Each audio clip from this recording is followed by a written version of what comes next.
ବି ତୁମେ କିଏ ତାହା ନିହାତି ଜାଣିବା ଦରକାର।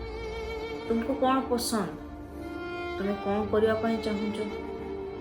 ଗୋଟେ ଡାଏରୀ ନିଅ, ଆଉ ଡାଏରୀରେ ଲେଖ ତୁମର ଇଚ୍ଛା କ'ଣ, ତୁମକୁ କ'ଣ ଭଲ ଲାଗେ ତାହା ଡାଏରୀରେ ଲେଖିଦିଅ। ଆଉ ସେଇ ଅନୁସାରେ କାମ କର, ନିଜ ପସନ୍ଦର କାମ। ଯଦି ନିଜକୁ ନିଜେ ଚିହ୍ନିବନି, ମୋର ପସନ୍ଦ କେଉଁଟା, ମୋର ହବି କ'ଣ, ମୁଁ କେଉଁ କାମ କରିଲେ ମୋତେ ଭଲ ଲାଗେ।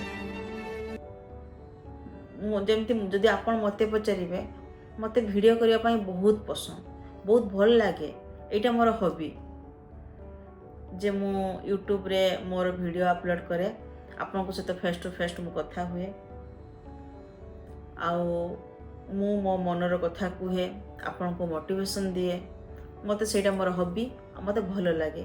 ଆପଣଙ୍କର ଭଲ ପାଇବା ବି ମୋତେ